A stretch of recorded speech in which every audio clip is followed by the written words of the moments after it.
for her anyway. I was still having nightmares because of the life she had given me. I focused on doing well in school and ignored her letters from prison. She reached out to me several times in my teens, but I always declined her calls. That is, until this morning. I'm 30 now, with my own children, and a husband who loves me deeply. I have a beautiful house, 2 dogs, and a career as a social worker, trying to make a difference for kids who had it bad like me. So when I got a voicemail from my mother letting me know she had been paroled and wished to speak, I felt stable enough to let her say her piece. Since the kids were home from school, I went out into our shed in the backyard to return my mother's call. The shed was the children's domain, and they used it to play in the summer. I sat on my old toy chest, which was currently being used as tea party table, and dialed the number she had left me. 3 rings. Hello? Laura? Hello, Mother. How are you? Laura. Thank you for speaking to me. I know you have your own life now and a family. I'd love to meet them someday. I just wanted to tell you how sorry I am for everything. You are not meeting my kids. Ever. Since you called me, I'm going to say my piece. The opium, the heroin, they destroyed you, Mother.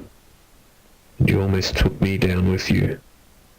Honestly, I'm surprised it took so long to get caught. Caught? Well, I know how it seems, but I honestly know nothing. Look, hardly matters, and I do understand why you would feel that way. Why you would hate me and not want me to be your little one, meet your little ones. I learned a lot about Jesus and forgiveness while I was away, and just... Laura, I'm so sorry about Betsy. Betsy. I paused, confused. Why would you care about her?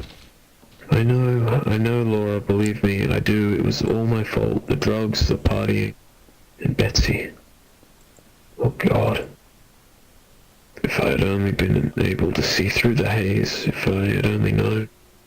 She's gone and it's all my fault. As my mother began to cry, I tapped my fingers on the toy box impatiently.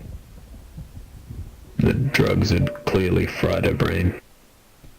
Mother, why are you talking about Betsy? Why do you even care? And I know where she is, which is right underneath me. What are you talking about, Laura? Oh God, where is she? I shifted uncomfortably. Well, Betsy's in the trunk. You honestly thought she had hung up.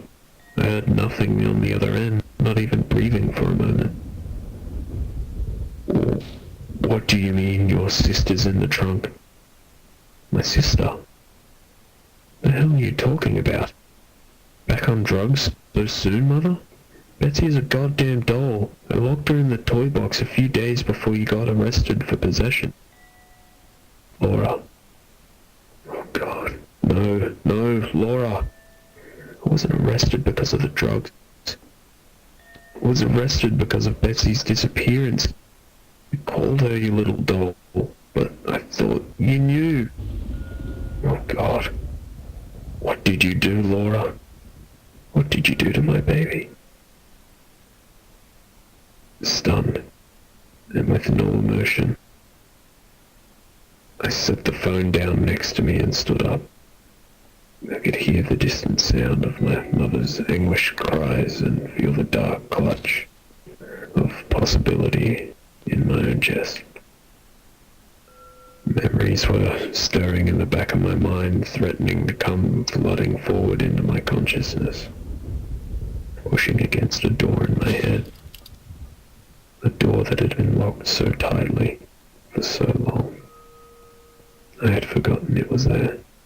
But could the trauma and the opium have really led me to believe that a small child was actually a doll, begging for food, asking for utensils to eat with, asking me to protect her from a bad man?